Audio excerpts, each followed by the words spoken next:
This is a video response to Never Enough Ammo on Shit Hits the Fan, choosing a primary weapon. The first weapon I would choose is my AK-47, but unfortunately, being an underfolder, it's considerably a lot heavier than a regular AK with a stock, and that's because it has a really good receiver on it.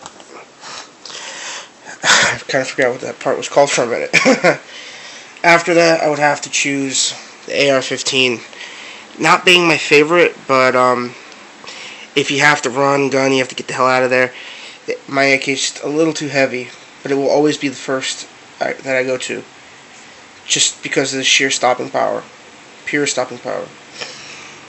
AR-15, 223, 5.56.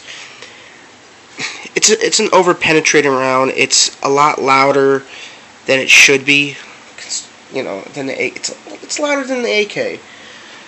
I think maybe if it had a suppressor on it, it would be a good weapon, but it's just not as reliable. Just not reliable. I mean, even with my best AR-15, I have 3 of them. Even with my best one, I still get occasional jams every, random.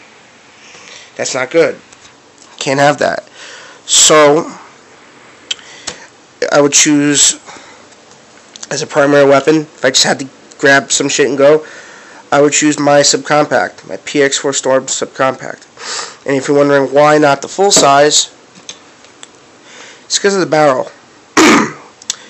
The full size has a rotating barrel that rotates 30 degrees, and it's just, these weapons are safety check, chill. It's just, the barrel is not proven to me on plus P loads. Winchester Rangers are plus P plus, and I've only fired 1 round of plus P plus through this gun. So just because of the barrel, I wouldn't trust this firearm completely. Not because it works fine, but because of the barrel. I don't want to blow up the barrel.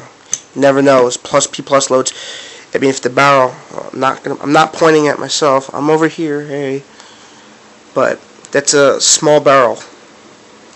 I don't want that blown up on me. The Subcompact can accept subcompact magazines and the full size magazines. Looks a little funny, but there really is no difference between the full-size 17-round mag, which that is this, and having the subcompact mag. You just have a little space for your pinky. So that's 17 plus 1 in the subcompact, and there's not much of a difference. But, let me drop the mag. These, again, they are safety checked. The AK is loaded. The rest are not. The AR-15 and the Berettas, they are not loaded. Check this barrel out. Look at that barrel. I have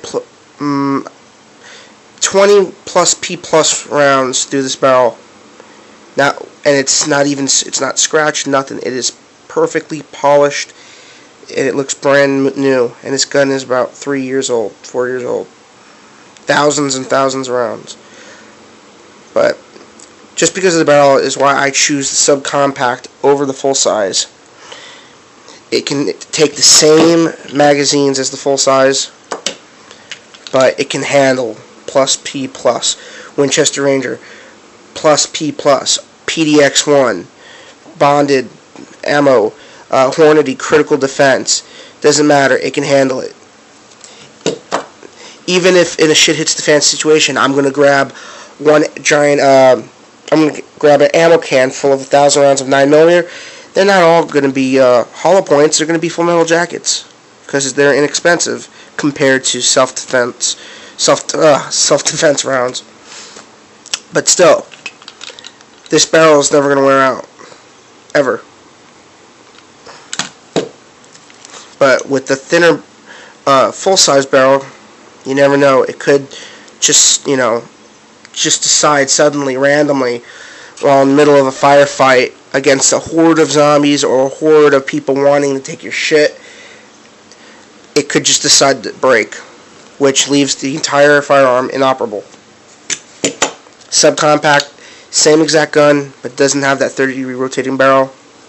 It's not going to bust. So, choosing a primary weapon for shit hits the fan situation, I'm going to go with the Beretta Subcompact. Grab the 10 17-round mags I have for it. One canister of 150 caliber can of ammo, loose ammo, out the door. But if it's a home situation where you got to stand your ground, AK-47 all the way, baby, all the way.